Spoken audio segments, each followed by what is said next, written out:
আসসালামু আলাইকুম প্রিয় শিক্ষার্থী, করোনার এই মহামারীর সময়ে তোমরা তোমার পরিবারের সকল সদস্য সহ বাসায় অবস্থান করতেছো এবং সবাই সুস্থ আছো এই প্রত্যাশা করি।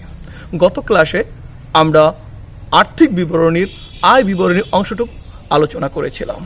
যে অধ্যায়টা তোমাদের জন্য সাজিয়েছি সম্মান এবং মাস্টার্স শ্রেণীর সকল ছাত্রছাত্রীদের জন্য। প্রিয় শিক্ষার্থী, তোমাদের কোথাও বুঝতে সমস্যা হলে সেটা অবশ্যই তোমরা কমেন্টস করে জানাবা। চলো আজকের আলোচনা শুরু করি। Starting in the name of almighty Allah, মহান আল্লাহর নামে শুরু করছি। ফিনান্সিয়াল স্টেটমেন্ট, আর্থিক বিবরণী। আমরা যে বিষয়গুলো আজকে শিখবো, প্রিয় শিক্ষার্থী, তোমাদের সুবিধার জন্য আজকের পাঠটি আমাদের টোটালি ডুয়েল ভার্সন। আমরা টোটাল ইংরেজি তোমাদের সুবিধার জন্য বাংলা অর্থ করে দিব। Part of owner's equity statement, মালিকানা সত্ত্ব বিবরণী। রিটার্ন আর্নিংস স্টেটমেন্ট, সংরক্ষিত আয় বিবরণী। Statement of changes in equity, মালিকানা সত্ত্বের পরিবর্তন। And statement of financial position, আর্থিক অবস্থা বিবরণী। Dear student, প্রিয় শিক্ষার্থী, what we will learn today discussion, আজকের আলোচনা আমরা যা যা শিখব। What is owner's equity statement, মালিকানা সত্ত্ব বিবরণী কি? Sample table of owner's equity statement, owner's equity statement table. What is return earnings statement, সংরক্ষিত আয় বিবরণী কি? Sample table of return earnings statement, সংরক্ষিত আয়ের নমুনা ছক। Sample table of shareholder equity, মালিক শেয়ারহোল্ডারদের সত্ত্বের নমুনা ছক। Sample table of statement of changes in equity, মালিকানা পরিবর্তনশীল বিবরণীর নমুনা ছক। What is statement of financial position or balance sheet, আর্থিক অবস্থার বিবরণী অথবা উদ্বৃত্তপত্র কি? Sample table of statement of financial position or balance sheet, fixed asset, স্থায়ী সম্পদ, ইনভেস্টমেন্ট, বিনিয়োগ, কারেন্ট অ্যাসেট, চলতি সম্পদ, ফিকটিসিয়াস অ্যাসেটস, ভুয়া সম্পদ, শেয়ার ক্যাপিটাল, শেয়ার মূলধন, reserve and surplus, reserve and সঞ্চিত উদ্বৃত্ত, লং টার্ম লায়াবিলিটিস, দীর্ঘমেয়াদী ঋণ, and current liabilities and provision, চলতি দায় ও ভবিষ্যৎ ব্যবস্থা।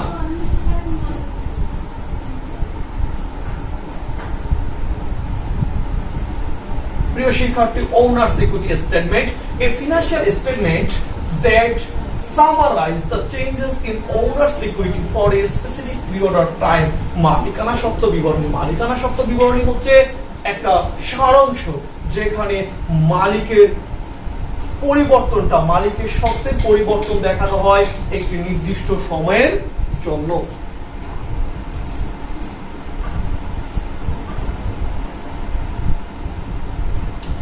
Simple table of owners equity statement, আমরা কিভাবে মালিকানা সত্ত্ব বিবরণী করব? আমরা আগেই বলেছি মালিকের মূলধনের যে পরিবর্তনটা আমরা এখানে দেখার চেষ্টা করব। প্রিয় শিক্ষার্থী, লক্ষ্য করি প্রথমে একটা ক্যাপিটাল যেটা মালিক দিয়েছে, এট এডিশনাল ক্যাপিটাল, অতিরিক্ত মূলধন, এট ইন্টারেস্ট অন ক্যাপিটাল, মূলধনের সুদ। প্রিয় শিক্ষার্থী, ব্র্যাকেটে দিছি অ্যাডজাস্টমেন্ট যদি এটা সমন্বয় থাকে। এট নেট প্রফিট, নিট লাভ, লেস ড্রয়িং উত্তোলন, লেস ড্রয়িং গুডস পণ্য উত্তোলন, less interest on drawing adjustment যদি উত্তোলনের সুদ সমন্বয় বলা থাকে। লেস ইনকাম ট্যাক্স আয়কর, লেস লাইফ ইন্স্যুরেন্স প্রিমিয়াম জীবন বীমা premium, less owners private expenses মালিকের ব্যক্তিগত কোনো খরচ কারবার থেকে যদি পরিশোধ করা হয়। লেস নেট লস যদি কারবারের নিট ক্ষতি হয়, সেই ক্ষেত্রে আমাদের এই উপাদানগুলো যোগ বিয়োগ করলে আমরা সর্বশেষ পেয়ে যাচ্ছি ending capital. Retained earnings statement, সংরক্ষিত আয় বিবরণী। প্রিয় শিক্ষার্থী, আমরা দেখার চেষ্টা করি এ statement that is made showing the profit occurred for the current accounting period by adding the initial safe income of an accounting period and showing the distributed portion of the net income and the undistributed surplus is called a return earnings statement. সংরক্ষিত আয় বিবরণী হচ্ছে একটি বিবরণী যেখানে চলতি বছরের মুনাফা বিগত বছরের মুনাফার সাথে চলতি বছরের মুনাফা যোগ করে সেখান থেকে বন্টন সমূহ বাদ দিয়ে প্রতিষ্ঠানের অবন্টিত মুনাফা, আনডিস্ট্রিবিউটেড সারপ্লাস, সংরক্ষিত আয়টা দেখানো হয়ে থাকে। It is called according to IS 1 statement of changes in equity, যেটা IS 1 অনুযায়ী এটার বর্তমান নাম বলা হয় থাকে statement of changes in equity, মালিকানা সত্ত্বের পরিবর্তনশীল বিবরণী। Sample table of return on statement, শিক্ষার্থী আমরা দেখার চেষ্টা করি সংরক্ষিত আয় বিবরণী টেবিলটা। শিক্ষার্থী আমরা দেখো এখানে একটা দুই কালার আমি ইউজ করেছি, এটাকে আমরা বলি উপরতলা, এটাকে বলি নিচতলা। জাস্ট উপরতলা আমরা কোন উপাদানগুলো দিব একটু দেখার চেষ্টা করি। Last year profit, last year net profit, বিগত বছরের নেট মুনাফা এট কারেন্ট ইয়ার নেট প্রফিট, চলতি বছরের নেট মুনাফা যোগ করব। ওল্ড ইনকাম ট্যাক্স প্রভিশন, পুরাতন আয়কর সঞ্চিতি লেস ইনকাম ট্যাক্স, ওই ইজ লোয়ার ইনকাম ট্যাক্স আয়কর আমরা বাদ দিব। লক্ষ্য করি যখন আমাদের পুরাতন আয়কর সঞ্চিতি থেকে আয়করটা ছোট হবে তখন আমরা এটাকে উপরতলায় দেখানোর চেষ্টা করব। ইনকাম ট্যাক্স রিটার্ন, আয়কর ফেরত, ডিভিডেন্ড রিটার্ন, লভ্যাংশ প্রত্যাহার, উইথড্রল অফ আনক্লেইমড ডিভিডেন্ড, অদাবিত লভ্যাংশ, রিটেন অফ অদাবিত লভ্যাংশ প্রত্যাহার, written of share premium, share অধিকারের অবলম্বন, রিটার্ন অফ ফান্ড, বিলের অবলম্বন। এই উপাদানগুলো আমরা উপর তলায় দেওয়ার চেষ্টা করব।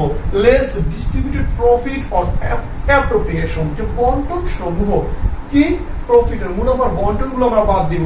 কি কি উপাদান বাদ দিতে পারি? ইন্টিম ডিভিডেন্ড, অন্তর্বর্তীকালীন লভ্যাংশ, ডিভিডেন্ড পেড, লভ্যাংশ পরিশোধ, প্রপোজ ডিভিডেন্ড, ঘোষিত লভ্যাংশ, প্রস্তাবিত লভ্যাংশ, ট্রান্সফার্ড রিজার্ভ ফান্ড, রিজার্ভ ফান্ডে আমাদের স্থানান্তর, ট্রান্সফার ডিভিডেন্ড ইকুইভ্যালেন্ট ফান্ড, লভ্যাংশ সমতা তহবিল স্থানান্তর, income tax when it's higher.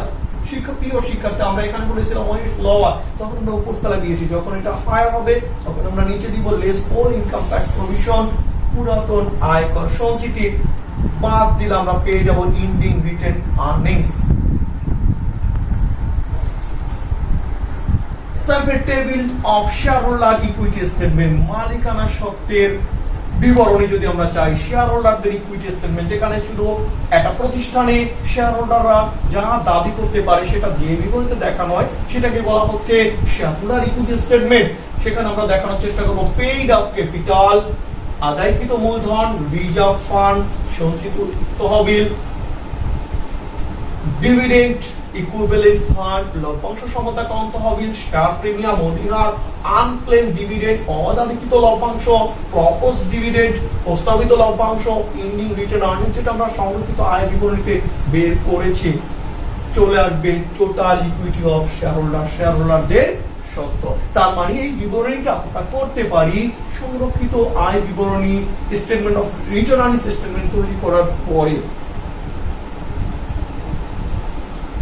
প্রিয় শিক্ষার্থী, sample table of statement change in equity, মালিকানা সত্ত্বের পরিবর্তনশীল বিবরণী যেটা আইএস 1 অনুযায়ী করা হয়ে থাকে, সেটা আমরা প্রত্যেকটা উপাদানের জন্য আলাদা আলাদা কলাম করে এখানে করা হয়ে থাকে। Particular share capital, general reserve, share premium, compensatory তো ফান্ড, প্রতিপ্রোক্ত তহবিল, রিটার্ন আর্নিং, সংরক্ষিত মুনাফা, টোটাল। জাস্ট যখন যে উপাদানগুলো আসবে এখানে আমরা দেখিয়ে এই বিবরণীটা প্রস্তুত করব। ব্যালেন্স শিট অথবা statement of financial position.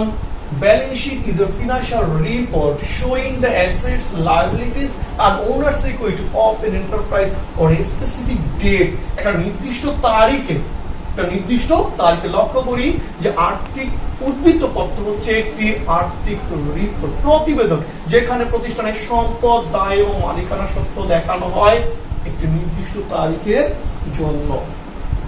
Preparation of current statement of financial position instead of balance sheet in Schedule 11 Part 1 of Section 185 of the Existing Company Act 1994 in Bangladesh। তো সেক্ষেত্রে একটু লক্ষ্য করি যে বাংলাদেশে 1994 সালের কোম্পানি আইনে 185 ধারায় শিডিউল তফসিল 11 এক প্রথম ভাগে যে উদ্বৃত্ত পত্র করা হতো তার পরিবর্তে এখন আমরা করে থাকি statement of financial position.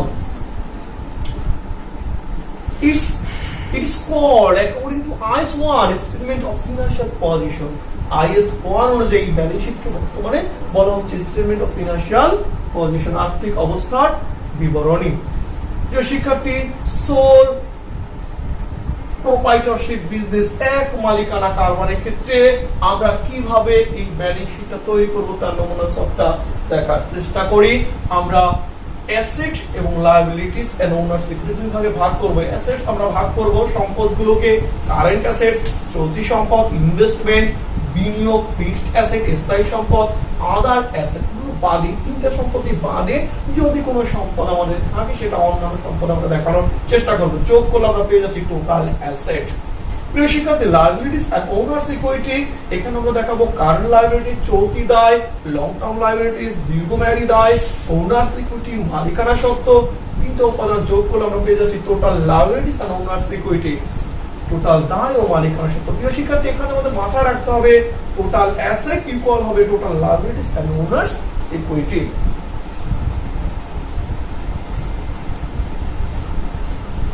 Summary table of balance sheet by statement of financial position in joint stock company, যৌথ মূলধনী কোম্পানির ক্ষেত্রে আমরা শিক্ষার্থী কিভাবে করব। প্রিয় শিক্ষার্থী, আমি আগেই বলেছি বাংলাদেশের যৌথ মূলধনী কোম্পানির আর্থিক অবস্থার বিবরণী প্রস্তুত করা হয়ে থাকে 1994 সালের কোম্পানি আইন অনুযায়ী। সেই ক্ষেত্রে আমাদের একটু পার্থক্য রয়েছে এক মালিকানা কারবারের থেকে। সেখানে আমরা শুরু করব স্থায়ী সম্পদ থেকে।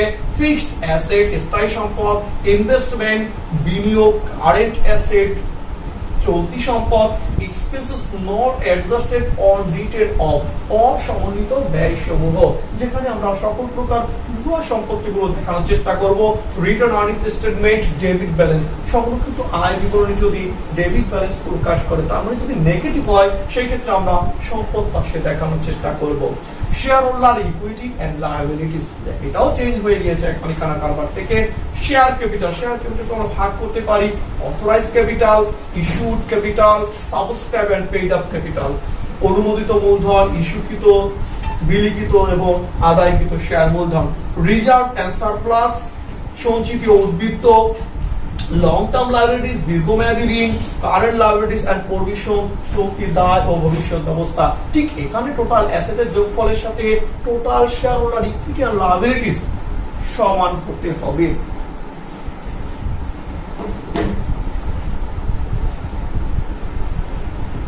Summary table of statement of financial position at joint stock company S or IS 1। লক্ষ্য করি প্রিয় শিক্ষার্থী যে স্টেটমেন্ট অফ ফিনান্সিয়াল পজিশন আমরা এর আগে যেটা দেখেছি সেই ফর্মটা 1994 সালে কোম্পানির নির্দিষ্ট কোনো সব কিন্তু দেয়া নেই। তো IS 1 অনুযায়ী যদি আমরা করি সেই ক্ষেত্রে তারা যে ফর্মুলাটা ব্যবহার করেছে আমরা এটা করতে পারি, কিন্তু বিগত সবটাই বেশি প্রচলিত। যেখানে আমরা দেখানোর চেষ্টা করব প্রথমে সোর্স অফ ফান্ড, ফান্ডের তহবিলের উৎস, এক নম্বর শেয়ার ক্যাপিটাল, বিতে reserve and surplus, long term liabilities. Second যেটা দেখাবো uses of fund, uses of ফান্ডের fixed asset, investment, current asset, loan and advance. সেখান থেকে প্রিয় শিক্ষার্থী ডিফারেন্স থেকে এখানে কারেন্ট অ্যাসেট থেকে less current liabilities and provision. সর্বশেষ expenses not adjusted on return of, অসমন্বিত খরচসমূহ দেখানোর চেষ্টা করব। প্রিয় শিক্ষার্থী, এখানে সোর্স অফ ফান্ডের টাকা, ইউজেস অফ ফান্ডের টাকা সমান হবে। সুতরাং বিষয়টা একই, জাস্ট আমরা কারেন্ট লায়াবিলিটিসটাকে আলাদাভাবে না দেখিয়ে সেটা কারেন্ট অ্যাসেট থেকে বাদ দিয়ে দেখাচ্ছি। এই বিষয়টা আমাদের মাথায় রাখতে হবে। প্রিয় শিক্ষার্থী, অঙ্ক করার সময় যদি বলে দেয় IS 1 অনুযায়ী করতে স্টেটমেন্ট অফ ফিনান্সিয়াল পজিশন, সেক্ষেত্রে তোমাকে অবশ্যই এই সবটা ব্যবহার করতে হবে। কারেন্ট অ্যাসেটস, কারেন্ট চলতি সম্পত্তিগুলো কি আমরা একটু দেখার চেষ্টা করি। ক্যাশ, নগদ, ক্যাশ ইন হ্যান্ড, হাতে নগদ, ক্যাশ এট ব্যাংক, ব্যাংকে নগদ, ব্যাংক জমা, অ্যাকাউন্টস রিসিভেবল, প্রাপ্য হিসাব, নোটস রিসিভেবল, প্রাপ্য নোট, সাপ্লাই সম্ভার, আনইউজড স্টেশনারি, অব্যবহৃত মনিহারি, ইন্ডিং ইনভেন্টরি, সমাপনী মজুদ পণ্য, গুডস অন কনসাইনমেন্ট, চালানি কারবারে প্রেরিত পণ্য, রেভিনিউস রিসিভেবল, প্রাপ্য আয়সমূহ, প্রিপেড এক্সপেন্সেস, অগ্রিম ব্যয়সমূহ, ইন্স্যুরেন্স কোম্পানি, রিসিভেবল, প্রাপ্য বীমা company, VAT, current account, debit. VAT চলতি হিসাব যদি ডেবিট ব্যালেন্স প্রকাশ করে সেই ক্ষেত্রে আমরা সেটাকে সম্পদে দেখানোর চেষ্টা করব, চলতি সম্পদ। ইনভেস্টমেন্ট, বিনিয়োগ আমরা কি কি দেখাতে পারি? ইনভেস্টমেন্ট, সরাসরি ইনভেস্টমেন্ট, বিনিয়োগ 10% ইনভেস্টমেন্ট, 10% বিনিয়োগ, 10% সেভিংস সার্টিফিকেট, 10% সঞ্চয়পত্র, 10% গভর্নমেন্ট বন্ড, 10% সরকারি বন্ড, গভর্নমেন্ট সিকিউরিটি, সরকারি সঞ্চয়পত্র, purchase of share or debenture, যদি আমি শেয়ার বা ডিবেঞ্চার ঋণপত্র ক্রয় করে থাকি সেটাও আমি ইনভেস্টমেন্ট খাতে দেখাবো। প্রিয় শিক্ষার্থী, কারেন্ট লায়াবিলিটিস গুলো কি কি? কারেন্ট লায়াবিলিটিস গুলো চলতি দায় হচ্ছে অ্যাকাউন্টস পেয়েবল, প্রদেয় হিসাব, নোটস পেয়েবল, প্রদেয় বিল, ব্যাংক ওভারড্রাফট, ব্যাংক জমাতিরিক্ত, আনক্লেম ডিভিডেন্ড, অদাবিকৃত লভ্যাংশ, প্রপোজড ডিভিডেন্ড, প্রস্তাবিত লভ্যাংশ, নিউ ইনকাম ট্যাক্স প্রভিশন, নতুন আয়কর সঞ্চিতি, পেনশন ফান্ড যেটাকে আমরা বলতে পারি অবসর তহবিল, প্লাট ফান্ড, বন্যা তহবিল, ওয়ার্কার্স ওয়েলফেয়ার ফান্ড, কর্মচারী কল্যাণ তহবিল, salvation fund, expense payable, unearned revenue, VAT, current account, credit. যেটা সালভেশন ফান্ড, ত্রাণ তহবিল, এক্সপেন্স পেয়েবল, প্রদেয় খরচসমূহ, অনুপার্জিত আয়সমূহ, ভ্যাট, চলতি হিসাবের, ক্রেডিট ব্যালেন্স, যদি ক্রেডিট ব্যালেন্স সেটা কারেন্ট অ্যাসেট, ক্রেডিট ব্যালেন্স সেটা চলতি দায়। প্রিয় শিক্ষার্থী, লং টার্ম লায়াবিলিটিস এর মধ্যে দীর্ঘমেয়াদী দায় আমরা কি দেখাবো? ডিবেঞ্চার, ঋণপত্র, বন্ড, মর্টগেজ লোন, বন্ধক ঋণ, লোন বা শুধু ঋণ, bank loan, long term bank ঋণ, দীর্ঘমেয়াদী ইন্ডাস্ট্রিয়াল ব্যাংক লোন, শিল্প ব্যাংক লোন বা শিল্প ব্যাংক ঋণ, সেটা আমাদের দীর্ঘমেয়াদী সম্পদে দেখাতে, সেই দীর্ঘমেয়াদী দায় দেখাতে হবে। প্রিয় শিক্ষার্থী, ফিক্সড অ্যাসেট, স্থায়ী সম্পদগুলোকে একটু দেখার চেষ্টা করি। গুডউইল, যেটাকে আমরা বলছি সুনাম, ল্যান্ড এন্ড বিল্ডিং, ভূমি ও দালান, লিজ হল প্রপার্টি, ইজারা সম্পত্তি, মেশিনারি ইকুইপমেন্ট, যন্ত্রপাতি, প্লান্ট এন্ড ইকুইপমেন্ট, যন্ত্রপাতি বলতে পারি, ফার্নিচার, আসবাবপত্র, অফিস ইকুইপমেন্ট, অফিস সরঞ্জাম বলতে পারি, প্যাটেন্ট, ট্রেডমার্ক, কপিরাইট, মোটরবাইকেল, ডেলিভারি ভ্যান, এগুলো আমাদের স্থায়ী সম্পদ। Expenses not adjusted on return of, অসমন্বিত ব্যয়সমূহ, যেটা আমরা দেখানোর চেষ্টা করেছি বা বলার চেষ্টা করেছি, ভুয়া সম্পত্তিগুলো আমরা এখানে দেখাবো, যেমন share issuing cost, share issue খরচ, প্রিলিমিনারি এক্সপেন্সেস, প্রাথমিক খরচাবলী, ডেফার্ড অ্যাডভার্টাইজমেন্ট, বিলম্বিত বিজ্ঞাপন, debate or discount of share or debenture, share বা ঋণপত্র বার্তা, আন্ডাররাইটার কমিশন, অবলেখকের কমিশন, ব্রোকার্স কমিশন, দায় গ্রাহকের কমিশন, ইন্ডিং বা দালালের কমিশন, যেটা বলতে পারি ইন্ডিং, রিটার্ন আর্নিংস ডেবিট, যদি আমাদের সংরক্ষিত আয় নেগেটিভ রেজাল্ট প্রকাশ করে বা ডেবিট ব্যালেন্স প্রকাশ করে, সেই ক্ষেত্রে সেটাকে আমরা এই ভুয়া সম্পদে দেখাতে পারি অথবা আলাদা করে সম্পদ পাশে দেখাতে পারি। রিজার্ভ এন্ড সারপ্লাস, সঞ্চিতি এবং উদ্বৃত্তের মধ্যে আমরা দেখাতে পারি জেনারেল রিজার্ভ, সাধারণ সঞ্চিতি, রিজার্ভ ফান্ড, সঞ্চিত তহবিল, ডিভিডেন্ড ইকুইভ্যালেন্ট ফান্ড, লভ্যাংশ সমতাকরণ তহবিল, compensatory fund, sinking fund, share premium, ending written earnings. প্রিয় শিক্ষার্থী, যেটাকে আমরা বলতে পারি প্রতিপূরক তহবিল, নিমজ্জিত তহবিল, শেয়ার অধিহার এবং সমাপনী সংরক্ষিত আয়। নেট অ্যাকাউন্টস রিসিভেবল, আমরা কি হবে নেট অ্যাকাউন্টস বের করব, অ্যাকাউন্টস রিসিভেবল যেটা আমরা রেয়ামিলে পাবো, তার সাথে যোগ করব আনরেকর্ডেড সেলস, অলিখিত বিক্রয়, অ্যাড করব ডিজোনার চেক, যেটাকে বলি প্রত্যাখ্যাত চেক, আমরা যোগ করব ডিজোনার নোটস রিসিভেবল, প্রত্যাখ্যাত নোট, প্রাপ্য নোট আমরা যোগ করব, লেস নিউ ব্যাড ডেটস, নতুন অনাদায়ীপনা বাদ দিব, less new bad debt provision, নতুন অনাদায়ীপনা সঞ্চিতি বাদ দিব, less accounts receivable, discount reserve, দেনাদারের বার্তা সঞ্চিতি যদি থাকে সর্বশেষ সেটা আমাকে বাদ দিতে হবে। প্রিয় শিক্ষার্থী, এই বিষয়টা আমাদের মাথায় রাখতে হবে। If there is accumulated depreciation or depletion from each asset, it should be excluded. যদি আমাদের পুঞ্জীবিত অবচয় বা অবলাপন থাকে, অবশ্যই স্থায়ী সম্পদ থেকে সেটাকে বাদ দিতে হবে। প্রিয় শিক্ষার্থী, আজকের আলোচনা আমাদের এখানেই শেষ পর্যায়ে। তোমাদের সবাইকে ধন্যবাদ। তোমরা সবাই ভালো থাকো, সুস্থ থাকো এবং নিজ গৃহে অবস্থান করো, পরিবারের সাথে অবস্থান করো। লকডাউন শিথিল মানে তুমি অযথাই বাসার বাহিরে অবস্থান গ্রহণ করবা তা কিন্তু নয়। নিজের স্বাস্থ্যবিধি মেনে অবশ্যই ঘরে অবস্থান করবা।